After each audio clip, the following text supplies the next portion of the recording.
ሰላም እንደምን አላችሁ? ይህ አነቃቂና ትምህርት አዘል ቪዲዮ ነው። ሰብስክራይብ እያደረጋችሁ እንድትከታተሉ ጋብዛለሁ። አንድ ባልና ሚስት ነበሩ። በአንድ ጎጆ ቀልሰው እየኖሩ ከዕለታት አንድ ቀን ባል ስራ መስራት ፈለገና ወደ ሩቅ ቦታ ይሄዳል። ለብዙ ዓመታት ከሰው ቤት ተቀጥሮ እየሰራ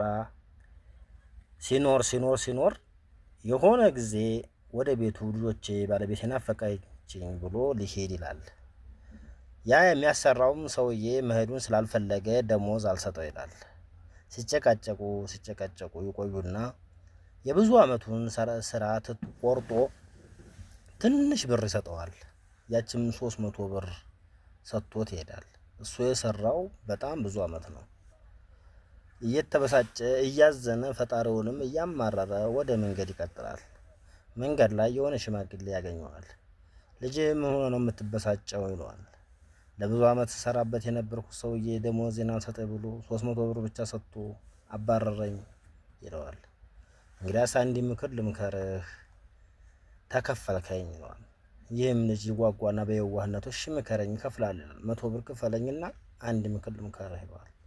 እሺ እና 100 ብር አውጥቶ ይከፍለውና በማያገባህ ነገር እንዳትገባ ይለዋል። ለዚህ ነው እንደ 100 ብር የከፈልኩት ያ? አረ ሌላም አለኝ ዋነኛ በጣም የሚጠቅመው ይለዋል። እሺ አሁንም 100 ብር ይለዋል። ያቺ 100 ብር አሁንም ድጋሜ ከፍለዋል። አጠቃላይ ሆነው 200 ብር ከፈለ ማለት ነው። በአቋራጭ መንገድ አትሄድ ይለዋል። አሁንም ለዚህ ነው 100 ብር የከፈልኩት ድጅ ብሎ ሊሄድ ሲል የመጨረሻ ሶስተኛ አንድ እድል ልስጥህ፣ 100 ብር ክፈለኝና በጣም ደስ የምትል ምክር ሁሌ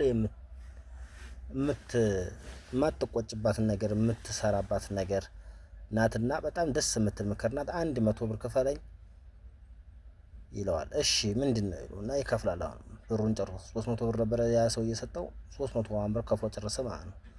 እሺ ንገረኝ ምንድነው ሲለው አቸኩል የሚል ልጅ አሁንም የተበሳጨ ዝም ብሎ ይሄዳል። በቃ ብሩንም አጥቶ ባዶውን ይሄዳል። ሲሄድ ነጋዴዎች ያገኛል። እነዛ ነጋዴዎች ጋር አብሮ እየሄደ የዙሪያ ከምንሄድ በዚህ በአቋራጩ እንሄድ ይሉታል ነጋዴው። እሺ ብሎ ሊቀጥል ሲል ያ የመከረው ነገር በአቋራጭ አትሄድ የሚለው ቃል ትዝ ሲለው አይ እኔስ በዚህ ነው የምሄደው በአቋራጭ አይሄድም ይልና ያንን መንገዱ ይቀጥላል። በዙሪያ ሲሄድ በአቋራጭ ሄዱ ሰዎች ሽፍታ ገደላቸው የሚል ወሬ ይሰማል። ፈጣሪ እንኳን አወጣኸኝ እያለ ሳይሞት መንገዱን ይቀጥላል። የሆነ ቤት ያድራል። መሸበትና ከዛ እዛ ቤት ሲያድር የዛ ያደረበት ሰውዬ ሚስት በጣም አስጠልተና ጥቁር በጣም ቀፋፊ ነገር ናትና እራት ሊቀርብለት እግሩን ታጥቦ እራት ሊቀርብለት ሲል እራት የምታመጣው ሚስቱ ተጓዳ ብቅ ስትል ድንግጥ ይላል።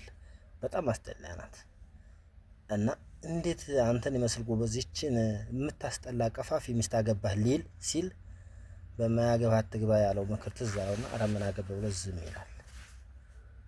አደረ። ጧት ሊሸኘው ሲል ጀግና ና ላሳይ በስተጓሮ በማያገባቸው ገብተው የሞቱ ሚስቴን እያናናቁ ምን እንደው ተዝች ምን አእምሮህ ነው ያገባሃት እያሉ ብዙ ሰዎች ሞተዋል እየገደልኳቸው በማያገባቸው እየገቡ እና ና ላሳይ ብሎ በስተጓሮ የሰው ቅንጭላት ያሳየዋል። አንተ ማታ በሚስቴ አስተያየት ብትሰጠኝ ኖሮ የነዚህ ሰዎች ጣይ ነበር የሚደርሰህ ይለዋል።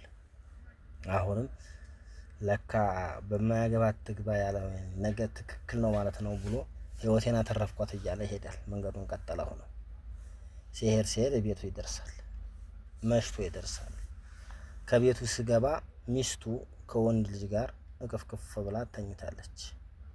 ከሆነ ወንድ ትልቅ ጎረምሳ ልጅ ጋር ግልጥ አድርጎ ሲያያት ከወንድ ልጅ ጋር ተቃቅፋ ተኝታለች። ሄዶ ገጀራ ወይም ቢላዋ አንስቶ ሊከተከታቸው ሁለቱንም ሲል አቸኩል የሚለው ቃል ትዝ ትለዋለች።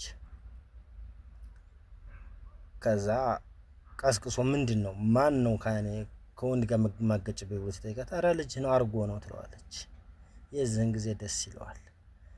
ከዛም በፊት ግን የሳትኩት ያ በማያገባህ አትግባ በማያገባቸው ነገር ገብቶ ነው እነዚህን ሁሉ ሰዎች የገደልኳቸው በሚስቴ አስተያየት እየሰጡኝ ያለው ሰውዬ ደስ ብሎት ወርቅ ሸልሞታል።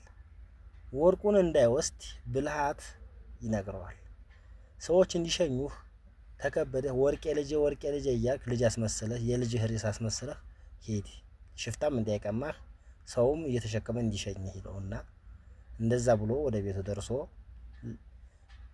ብሩንም የዛ ሰው ግፍ ብሩንም ቢጨርስም ያ ሰውዬው ወርቅ ሸልሞት ከምንም በላይ ብዙ ወርቅ ሸልሞት እቤትም ዶ ልጆቹ አድርገው ጠበቁት። እና ይህ የሚያስተምረው ነገር ምን እንደሆነ ታውቃላችሁ?